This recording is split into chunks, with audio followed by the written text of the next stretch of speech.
Hey everybody, Pinstripe here. Welcome back to some more Hogs of War. We're progressing on to the final mission of Hogshead, which if we conquer this island, we will get extra promotion points, which is pretty cool, because then we can upgrade our pigs even further. Now this is the first time that we will see an enemy team that is utilizing both the scout, the orderly, and the sapper at any given time, which can be pretty dangerous depending on where your pigs are and the general situation of everything. So we have our scout and our two gunners. However, our first gunner has been promoted to a bombardier, as you'll remember, which gives you basically just mortars. Just as we talked about in the previous video, the angle of the mortar is essential in really just estimating the distance between you and your target. Now the mortar itself can deal a maximum of 50 damage with, of course, the extra spread of further shells, which can deal at any given time at least 70 damage. Now he's going to fall straight down to the very back of there, so he's not going to be much of a problem at the moment. For some reason the sapper skips his turn.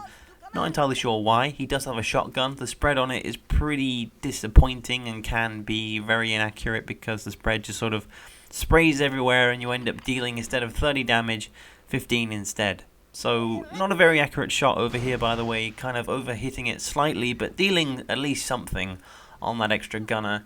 Usually the best countermeasure to an enemy heavy weapons class is through using your own heavy weapons class, whether it be a bombardier, gunner, or a pyrotechnic.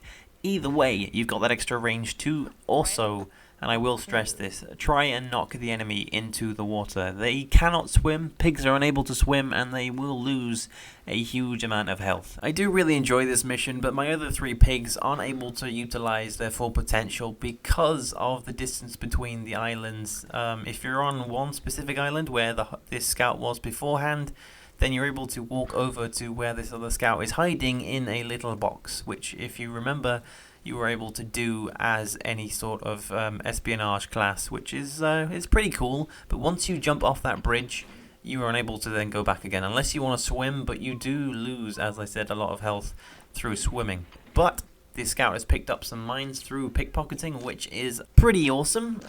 Instead, I could have, thrown a poison gas at him, made him lose some health, maybe shoot him with the rifle, but I'm able to knock him into the water and deal almost half of his health already.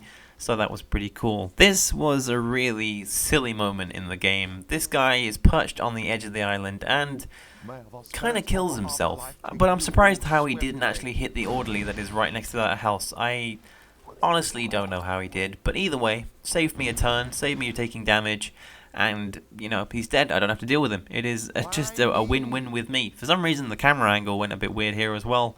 Not entirely sure why. This game is really old, that's all I'm going to say.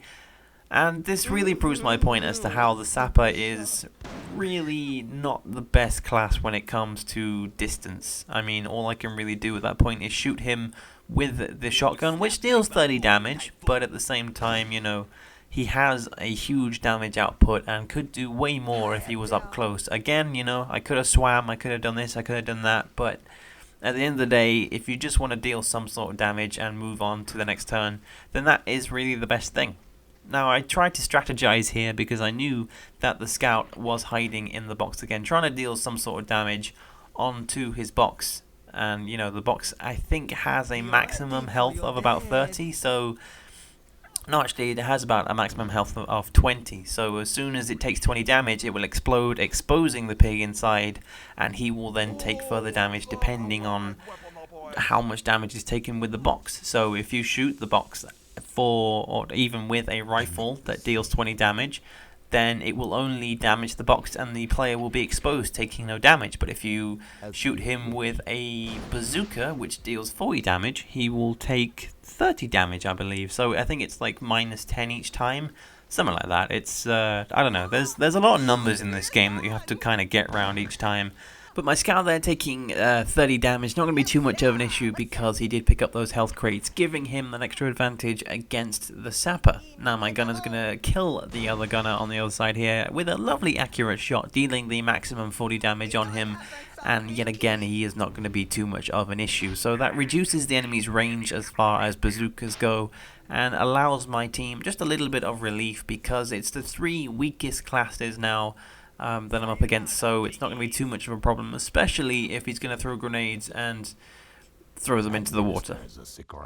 There is one secret you should know about this map, and that is if you are able to kill the scout on the far side of the map, then you will be rewarded with a box of airburst, which I am hoping to save and use against the orderly, because all he can really do is throw grenades and shoot his rifle. But you know, depending on the fact that you have so many pigs and you have so many turns to get through, it means that that orderly will have more turns to then deal damage at any single player he may be aiming at, and that really tends to bite me in the ass as the round progresses. At the time though, I didn't think too much about how much damage the orderly can deal. I just wanted to focus my primary fire onto the scout at the far corner, but I did try and deal some sort of damage with the sapper as well. Again, trying to use the shotgun, but the spread on it is pretty damn difficult to get anything with, and I fall short, and again just waste any sort of turn that I could have had dealing damage on the orderly. And I mean, he only has 60 health as well, so you know, 2 grenades can finish him off. But thinking about it now, I probably should have used something like my gunner or bombardier to really just take him out and then focus primary fire onto the scout, because the scout's not doing anything, and if you have a player who has used his main weapons that can deal damage, he doesn't have them anymore, then save him, because he's not going to do anything. As you can see, he's just hiding every time, not affecting the gameplay, but I'm too focused on getting that airburst to really notice the fact that he's not doing anything and the orderly is trying to take out my sapper. So you've got to have that balance between knowing who to go for, how much health they have, how much damage you can put out, and whether or not they will inflict a large amount of damage on any given player at whatever time. Again, you know, there is that health pack in the bottom left hand corner which I will use later on, but even then that doesn't help, because the orderly is a crazy madman with a rifle who will do and stop at nothing to kill any of my players. Once again though, dealing an awesome amount of damage with the bazooka, using almost the maximum amount of damage it can put out with an awesome shot from my gunner. Sometimes I just astound myself with how accurate I can be, but then I sort of humiliate myself with how inaccurate I can be sometimes as well.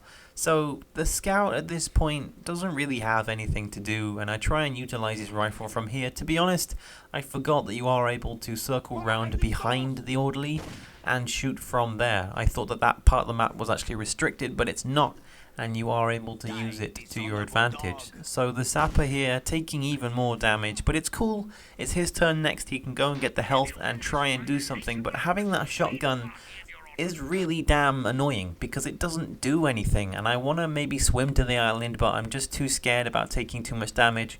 But at the same time, if you get there and you live, you can use maybe the TNT to try and knock him into the water.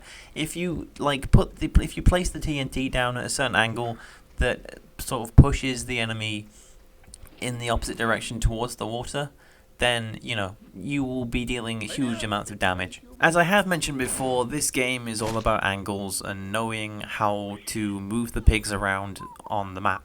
And can I also just say, I have also mentioned before that the sapper is probably my least favourite class. I know it's crazy because he deals so much insane amount of damage, but I don't know, I just find him boring until you get to a saboteur and you have the super shotgun, which is pretty awesome by the way, and you will see very soon, before you know it, in upcoming missions.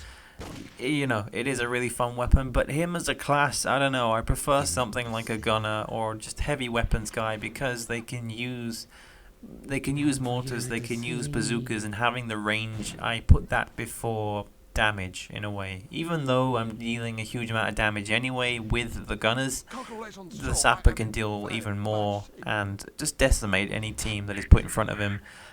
But at the same time, I like him because of that reason, and at the end of the day, each class has their own abilities and can hinder the enemy team in many ways. But again, you know, the orderly is the final player, and he is going to be shooting the sapper every single time. So he's going to be taking 20 per hit, and if you calculate that up to, you know, when it is his next move, you've got to think about these things. How much damage is this player going to take? Should I move and bait my player in the way to try and make the orderly leave that player alone because he's taking too much damage? Sort of move that huge amount of damage onto a different player, use the amount of health that you have overall as a team, and try and assist whoever is taking the most amount of damage. And also, I have to stress, If you are able to move closer to the enemy and deal a bigger amount of damage, then do so. Don't try and shoot from halfway across the map because you think it's going to be an awesome shot. If you can get the biggest amount of damage away at the closest possible spot, then do so. Obviously, you know, trying not to take damage yourself, but that was a pretty bad shot. I thought I got the huge amount of power correct, but again, you know, I may be able to play this game for 15 years, but that doesn't mean that every single shot I take is going to be 100% accurate. So at this point in the match, this orderly is the only thing standing between me and conquering Hogshead, getting more promotion points and moving my team up the rank chain ladder thing-majig. I honestly don't know, but the scout is the next one up, and all he really has at this point is poison gas, which, as you have seen before, deals damage on the enemy's turn because, you know, they lose 10 health each time. It deals 15, which, you know, in the long run is helpful, but I want to kill this dude as quickly as possible, and he is just decimating my sapper at this point, not focusing on the scout that is right there in front of him. He is just hellbent on killing this sapper, but it's cool because it is the sapper's go. So to be fair, I got really lucky on this round. I could have lost him, I could have lost the survival bonus, but overall, we have conquered Hogshead because I'm going to finish him off with the shotgun. All is well, and I hope you guys enjoyed the video, because that's pretty much going to wrap everything up here, guys. And there is another cool thing that you may have just seen there. You are able to skim things across the water. If it's a shell, if it's a grenade, anything that is able to bounce and that is not a bullet, you're able to skim across the water if you angle it down.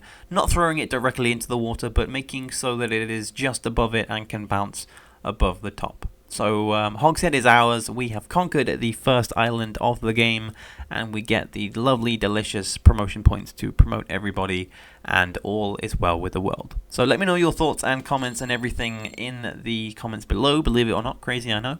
And yeah, that's pretty much going to wrap everything up here, guys. Thank you for joining me. This video was slightly longer than usual, but the rounds will get longer as we progress through each mission. So I will catch you guys later for the next one.